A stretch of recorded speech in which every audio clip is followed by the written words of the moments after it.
Hi, guys. Oh my god, it's Ugly Bob! What the hell are you doing here?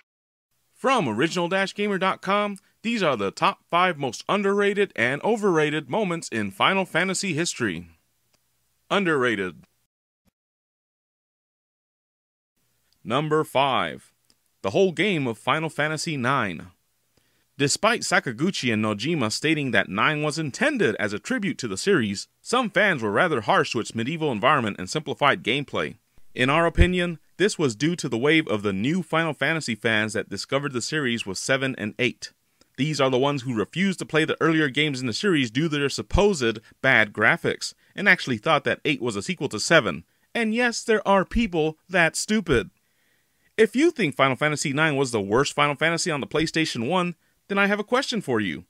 Did you actually play it, or did you see that it had no squalor cloud, told yourself fuck that, and skipped on it when it came out? Well, if you followed the herd like most people did and passed on Final Fantasy IX, you missed out on an incredible experience. A revamped battle system, great characters without all the emo, and let's not forget all the references to Final Fantasy throughout.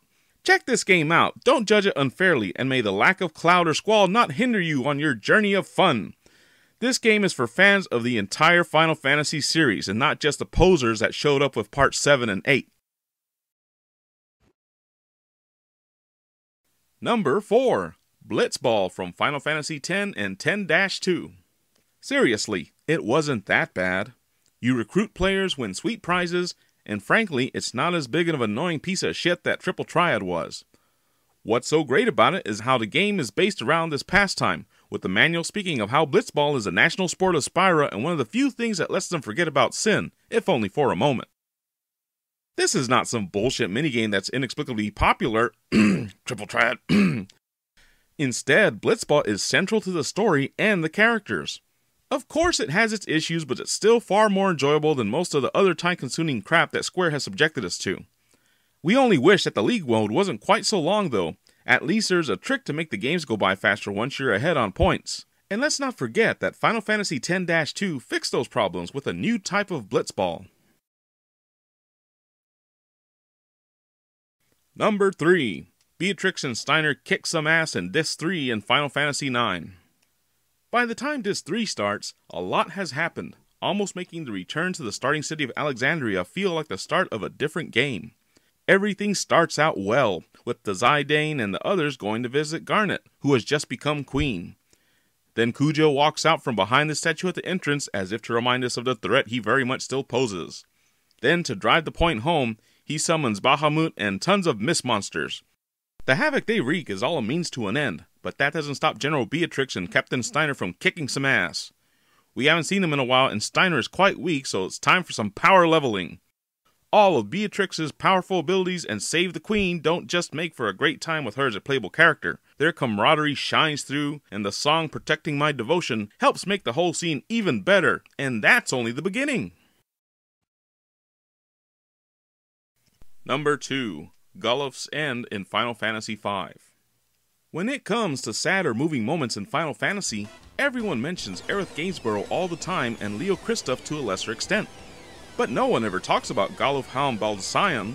Whereas General Leo was never a party member for more than 10 seconds, we feel Galuf's incredible resistance to X-Death's attacks, and his single-handedly freeing his friends was nothing short of stellar. Powered by a desire to protect the crystals and the force of love for his granddaughter and the party, this is the first time we see a main character go to 0 HP and continue to fight, powered only by his will. Galuf never earned very many rumors and hoaxes about a possible way to revive him in the game after his death. It is generally agreed that this is due to a relative lack of popularity compared to Leo and Aerith. Although it is more likely because he has someone to take his spot in the party, complete with all of their earned experience. Number 1. The laughing scene in Final Fantasy X. Much ado is made about the awkwardness and lameness of this jocular exchange between the two main characters of Final Fantasy X. However, it is a telling scene that reveals interesting elements of their characters that further scenes in the game expand on later. Bad voice acting and dubbing shouldn't even enter into it. Shortly before this scene, Tidus discovers some devastating information that permanently impacts his formerly carefree attitude. Rather than break down much, he recognizes his duties and perseveres. This scene is about the unfortunate destiny that Yuna and Tidus are now a part of, Spira's spiral of death. It is a touching moment that both characters even seem to be aware of as they engage in this very forced but meaningful exchange.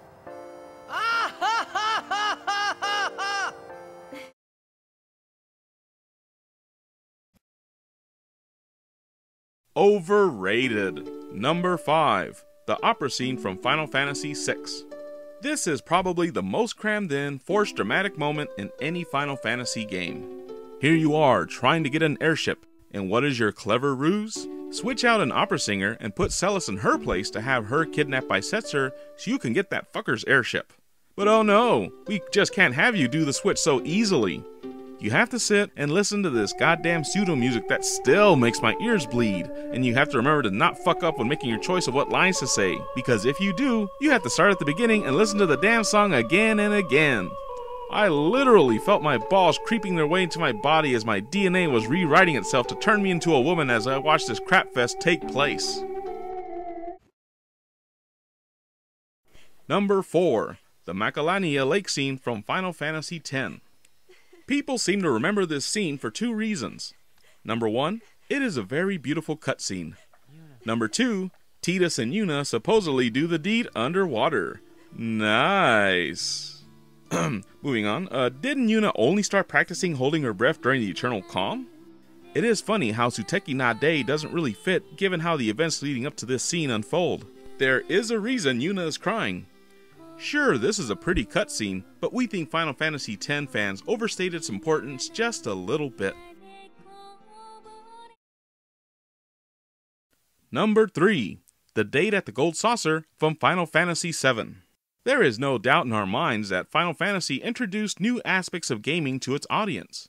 With the release of Final Fantasy VII, the US audience was especially in for something new. The dating sim! Yes, why try to save the world when you can take a date around the Gold Saucer? And it doesn't have to be a chick. That's right, the dudes are available for dating as well, and nothing makes a dating sim gayer than the ability for one guy to date another. It's hard to argue with those that say Cloud isn't a homo when it seems like he had a memorable time with Barret. This hilarious reality aside, the date is pretty generic regardless of your choice.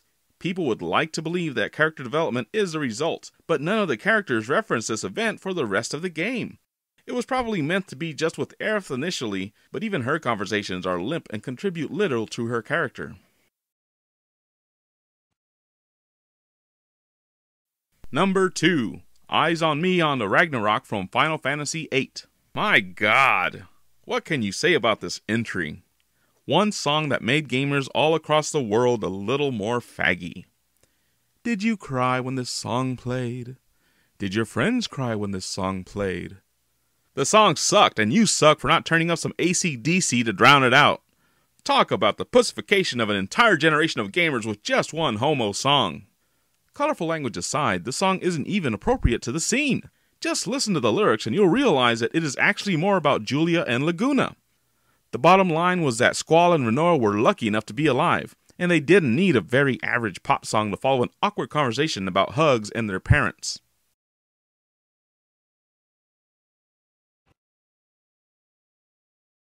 Number 1. Eris Death in Final Fantasy VII. You know what, let's just include the whole game while we're at it. At first, we were just going to say that Eris Death was the least moving scene in the game for anyone who has played any other Final Fantasy game. Instead, we decided it just had to be the whole damn game, so suck on it, fanboys! Here's why 7 is overrated.